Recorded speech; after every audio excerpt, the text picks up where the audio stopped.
Hello mga kaidiya, may bagong project na naman tayo ngayon at bagong pagkakaabalahan. Dito nga sinimulan ko nang putulin ang lahat ng ating gagamiting pyesa. Sa pagkakataong ito ay nadalian na ako sa pagkakat ng ating plywood dahil sa gamit nating saw guide rail. Nung una kasi matagal akong makapagkat dahil kada putol, sukat. Pero ngayon kung iisa lang sukat ng ating puputulin, putol ka na lang ng putol.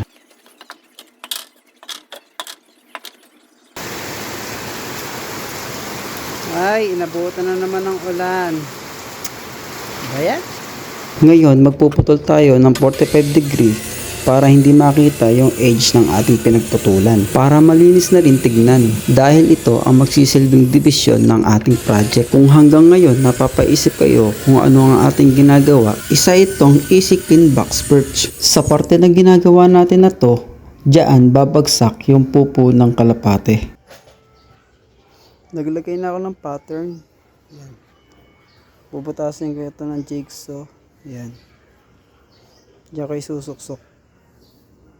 Dito, kailangan na natin magbutas para maipasok natin ang bala ng jigsaw. Medyo marami din ang ating bubutasin dahil 4 na layer ng birch perch ang ating gagawin. Pero sa pinakababang banda, hindi na tayo gagamit ng division. Ang ilalagay na lang natin doon ay isang mahabang kahoy na magsisilbing tungtungan na lang niya. Sa kabuuan, meron siyang 20 butas ng easy clean box perch. Sa part na to, dito na talaga ako nag-enjoy gumawa. Dahil first time kong gumamit nito at the same time, pangarap ko yung gamit na to. Dahil dati hindi ko afford na makabili ng gantong gamit. Dahil sa mga taong nagtitiwala sa aking gawa, kayo ang nagiging daan para mabili ko yung mga gamit na gusto ko. Dahil mahirap gumawa, lalo na kung kulang ka sa mga gamit. Dito nagkakaroon ako ng motivation para ipagpatuloy ko yung aking nasimulan. O siya, balik na tayo sa ating ginagawa. Baka humaba pa ang ating kwento. Ngayon, tapos na tayo sa ating pagbubutas, sisimulan naman natin ngayon mag-assemble. Diyan sa kahoy na ating pinapasok, maglagay na ako ng tanda para sa ating spacing.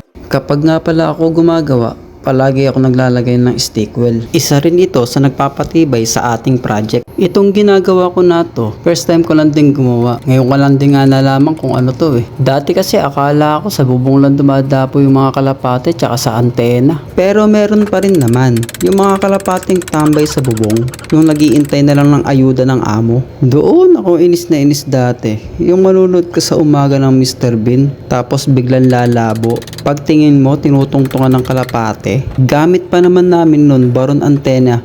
Uy, ba't napunta kay Baron? Paano ko isusulot ngayon to? Nailagay ko na yung dalawang gilid. Ay nako. Baklas na naman.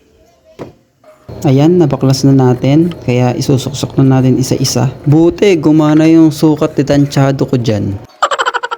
Kung hindi, nako, problema malala. Wala na ngang kinita, abunado pa. Ito na yung panghuli oh, kinabahan pa.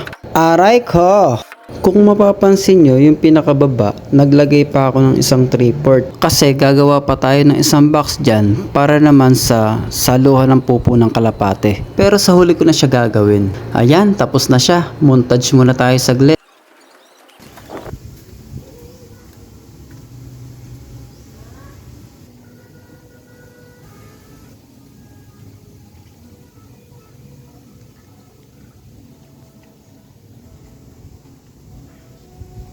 Ayun na nga, naikabit na natin. Medyo kinabahan ako ng konti dyan dahil saktong-sakto lang yung sukat na ginawa natin dyan. Medyo nagtabas lang ako ng konti sa baba dahil hindi ko nasukat yung mismong pinto na papasukan. Pero nagawa naman ng paraan. Shoutout nga pala sa mga tao na yan na nakatulong magtaas at magkabit. Sa mga gusto nga pala magpagawa, i-message lang ako sa aking page. Ayan.